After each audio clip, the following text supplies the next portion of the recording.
आपके फेवरेट शायर कौन है? राहत साहब बहुत पसंद है, राहत इंदौरी साहब बड़े आदमी थे, ये अलग बात के खामोश खड़े रहते हैं। मगर जो बड़े हैं बड़े रहते हैं। मतलब मशायरों में हमारे बहुत मधुर रिश्ते कभी नहीं रहे, सभी का खून है शामिल, यहाँ की मिट्टी में किसी के बाप का हिंदुस्तान थोड़ी है।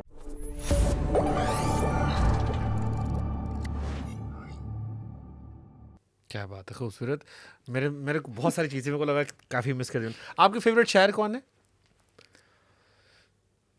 किसी एक पे नहीं टिका फिर जा भी इंडिया सकता। में जो आपको बहुत पसंद इंडिया में मिराज फैजाबादी बहुत पसंद है, राहत साहब बहुत पसंद है, राहत इंदौरी साहब। मुझे हबीब जालिब बहुत पसंद है, पड़ोसी मुल्क के हैं, बागी थे, हर सरकार से लड़ते रहे। है? तो चलो एक राहत साहब का, एक इनका सुना दो हमें कुछ भी। राहत साहब के बहुत सारे शेर हैं। राहत भाई। साहब का एक शेर बहुत प्रासंगिक है इसलिए सुना कि राह में खतरे भी हैं लेकिन ठहरता कौन है, मौत कल आती थोड़ा है। अंदाज लाओ ना यार राहत साहब वाला। वो लाया नहीं जा सकता, उसकी नकल भी नहीं करनी चाहिए कि राह में खतरे भी हैं लेकिन ठहरता कौन है, मौत कल आती है आज आ जाए डरता कौन है, और तेरी लश्कर के मुकाबिल मैं अकेला हूँ मगर फैसला मैदान में होगा कि मरता कौन है। और हबीब जालिब साहब का के दो शेर सुनाता हूँ, फिर आप कहेंगे कि प्रासंगिक है। कि सरे मिंबर वो ख्वाबों के महल तामीर करते हैं, सरे मिंबर वो ख्वाबों के महल तामीर करते हैं, इलाजे गम नहीं करते फ़कत तकरीर करते हैं, इलाजे गम नहीं करते फ़कत तकरीर करते हैं। हमारी शायरी में दिल धड़कता है ज़माने का, जो हम महसूस करते हैं वही तहरीर करते हैं, जो हम महसूस करते हैं वही तहरीर करते हैं। और मिराज साहब का जाते जाते उनके बहुत सारे शेर हैं जो मुझे बहुत पसंद हैं। कि इसी थके हुए दस्ते तलब से मांगते हैं, इसी थके हुए दस्ते तलब से मांगते हैं, जो मांगते नहीं रब से वो सबसे मांगते हैं, वो भीख मांगता है हाकिमों के लहजे में, हम अपने बच्चों का हक भी अदब से मांगते हैं। ये मोहब्बत पे लिखने का मन नहीं हुआ? हुआ कुछ लिखा लिखा? भी कुछ लिखा। एक कम से कम एक तो बनता है। वैसे भी आप लोग प्यार की दुकान हो, मोहब्बत की दुकान।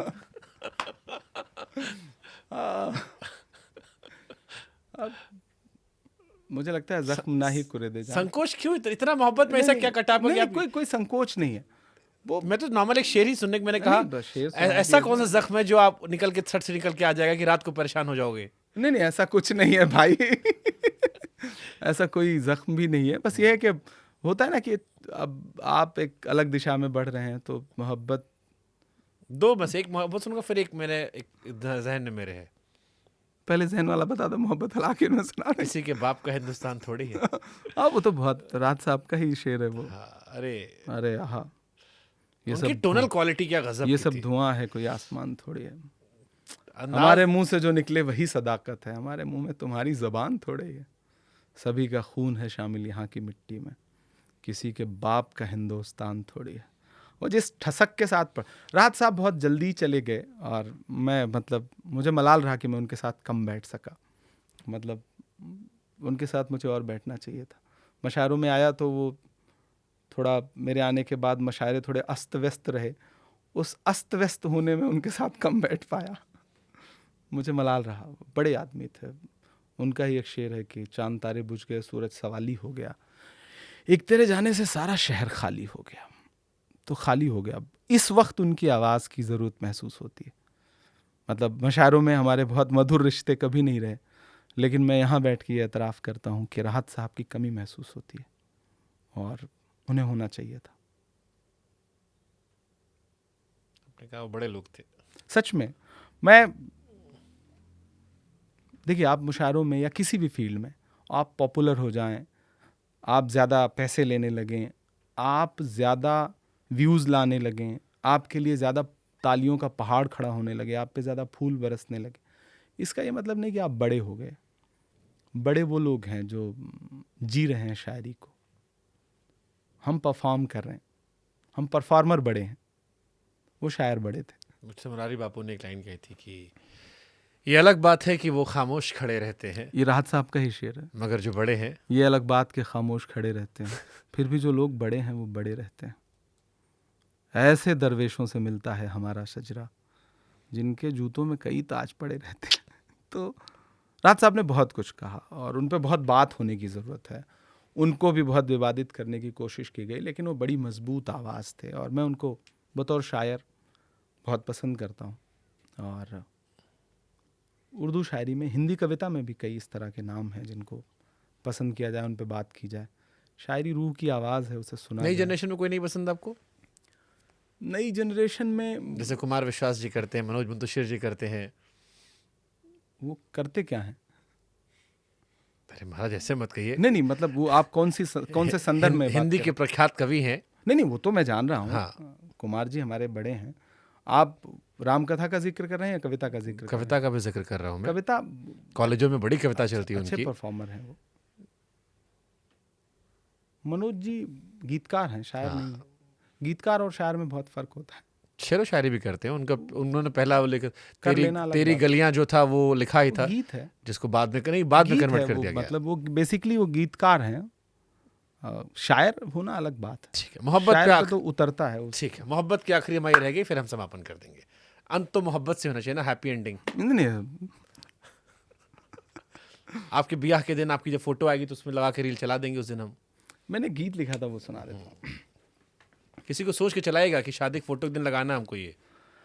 मेरी आंखों का प्रस्ताव ठुकरा के तुम, शुद्ध हिंदी का गीत है।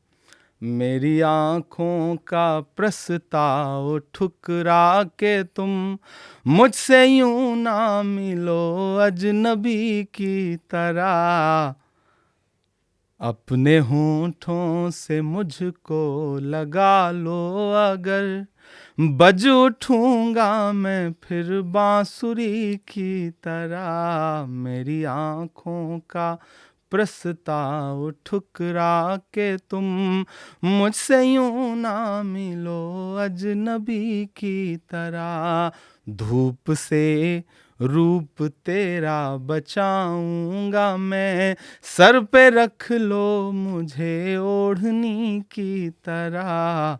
मेरी आंखों का प्रस्ताव ठुकरा के तुम।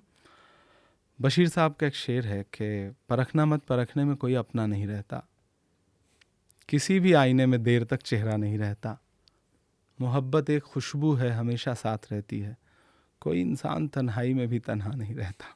तो ये बड़ा खूबसूरत एहसास है, इसके साथ जिएं, वरना ये जो समाज है, ये जो दौर है, आपको पागल कर देगा।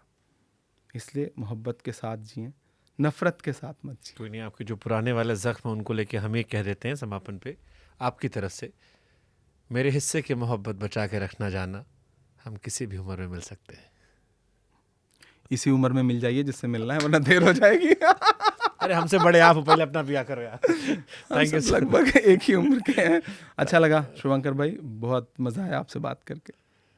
कितने घंटे हुए भाई? 2 घंटे 40 मिनट। तेरी यानी आपका सबसे लंबा इंटरव्यू ज़्यादा हो ही गया। हो गया, घर भी जाना है। लवली टॉकिंग टू इमरान और अच्छा लगा। Best wishes. Thank you. आप जो भी कर रहे हैं, आई एम श्योर कि आपके दर्शकों को आनंद आएगा। Thank you so much for being unfiltered. Thank you brother.